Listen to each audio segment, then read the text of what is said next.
ವಿಶ್ವಕಪ್ ವಿಜೇತ ಭಾರತೀಯ ಕ್ರಿಕೆಟ್ ತಂಡ ಬಾರ್ಬಡೋಸ್ನಲ್ಲಿ ಪ್ರಶಸ್ತಿ ಗೆದ್ದ 5 ದಿನಗಳ ನಂತರ ವಿಶೇಷವಾಗಿ ವ್ಯವಸ್ಥೆಗೊಳಿಸಲಾದ ಚಾರ್ಟರ್ ವಿಮಾನದಲ್ಲಿ ಇಂದು ಬೆಳಗಿನ ಜಾವ ದೆಹಲಿಗೆ ಬಂದಿಳಿದಿದೆ. ವಿಶ್ವಕಪ್ ಮುಗಿದು 5 ದಿನಗಳಾದರೂ ಪ್ರತಿಕೂಲ ಹವಾಮಾನದಿಂದಾಗಿ ಭಾರತ ಕ್ರಿಕೆಟ್ ತಂಡಕ್ಕೆ ತವರಿಗೆ ಮಾಡೋದಕ್ಕೆ ಸಾಧ್ಯವಾಗಿರಲಿಲ್ಲ. ದೆಹಲಿ ಇಂದಿರಾ ಗಾಂಧಿ ಅಂತಾರಾಷ್ಟ್ರೀಯ ವಿಮಾನ ನಿಲ್ದಾಣದಲ್ಲಿ ನೂರಾರು ಅಭಿಮಾನಿಗಳು ತಮ್ಮ ನೆಚ್ಚಿನ ಆಟಗಾರರನ್ನ ಅಭಿನಂದಿಸುವ ಫಲಕಗಳನ್ನು ಹಿಡಿದು ರಾಷ್ಟ್ರಧ್ವಜವನ್ನ ಬೀಸುತ್ತಾ ಜೈಶಾಲಿ ಆಟಗಾರರನ್ನ ಸ್ವಾಗತಿಸಲು ಕಾದು ನಿಂತಿದ್ರು. ವಿಮಾನ ನಿಲ್ದಾಣದ ಹೊರಗೆ ಸರತಿ ಸಾಲಿನಲ್ಲಿ ನಿಲ್ಲಲು ಮಳೆ ಅಡ್ಡಿಪಡಿಸಿತು.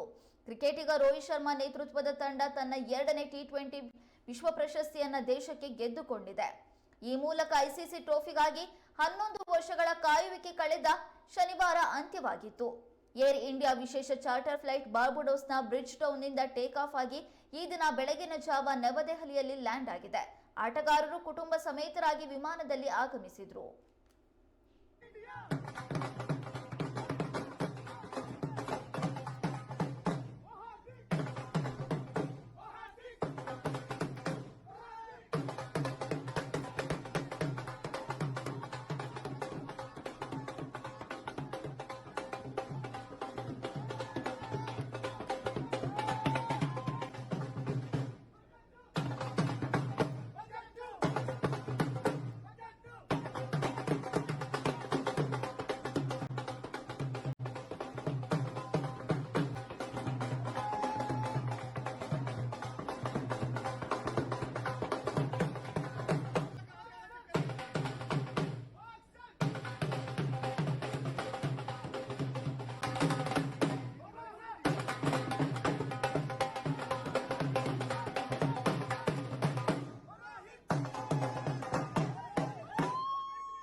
ಈ ಬಾರಿ ಟಿ20 ವಿಶ್ವಕಪ್ನಲ್ಲಿ ಚಾಂಪಿಯನ್ ಆಗಿ ಹೊರಹೊಮ್ಮಿರುವಂತಹ ಭಾರತ ತಂಡ ಬಾರ್ಬಡೋಸ್ನಿಂದ ಭಾರತಕ್ಕೆ ಮರಳೋದಕ್ಕೆ ಸಾಧ್ಯವಾಗಿರಲಿಲ್ಲ. ಕಾರಣ ವೆಸ್ಟ್ ಇಂಡೀಸ್ನಲ್ಲಿ ಬೆರಿಲ್ ಚಂಡಮಾರುತದ ಅಬ್ಬರ ಜೋರಾಗಿದ್ದರಿಂದ ವಿಮಾನಯಾನ ಸೇವೆಯನ್ನು ಸ್ಥಗಿತಗೊಳಿಸಲಾಗಿತ್ತು. ಇದೀಗ ಬೆರಿಲ್ ಚಂಡಮಾರುತದ ಅಬ್ಬರ ಸ್ವಲ್ಪ ಮಟ್ಟಿಗೆ ತಗ್ಗಿರೋದ್ರಿಂದ ಏರ್ ಇಂಡಿಯಾ ವಿಶೇಷ ಚಾರ್ಟರ್ ವಿಮಾನವನ್ನ ಸಜ್ಜುಗೊಳಿಸಿದ್ದು. ಆ ಮೂಲಕ ಭಾರತೀಯ ಕ್ರೀಡಾಪಟುಗಳು ಅವರ ಕುಟುಂಬದ ಸದಸ್ಯರು ಎಲ್ಲರೂ ಕೂಡ ಆ ವಿಮಾನದ ಮೂಲಕ ಭಾರತಕ್ಕೆ ವಾಪಸ್ ಆಗಿದ್ದಾರೆ. ದೆಹಲಿಯ ಇಂದಿರಾ ಗಾಂಧಿ ಅಂತಾರಾಷ್ಟ್ರೀಯ ವಿಮಾನ ನಿಲ್ದಾಣದಲ್ಲಿ ಭಾರತೀಯ ಕ್ರೀಡಾಪಟುಗಳು ಬಂದು ಇಳಿತಾ ಇದ್ದಂತೆ ಅವರಿಗೆ ಭವ್ಯ ಸ್ವಾಗತವನ್ನ ಕೋರಲಾಯಿತು. ವಿಮಾನ ನಿಲ್ದಾಣದಲ್ಲಿದ್ದಂಥ ಸಿಬ್ಬಂದಿಗಳು, ಅಭಿಮಾನಿಗಳು ವಿಶೇಷವಾಗಿ ಅವರನ್ನ ಆಹ್ವಾನಿಸಿದ್ರು, ಅವರನ್ನ ಸ್ವಾಗತವನ್ನ ಕೋರಿದ್ರು.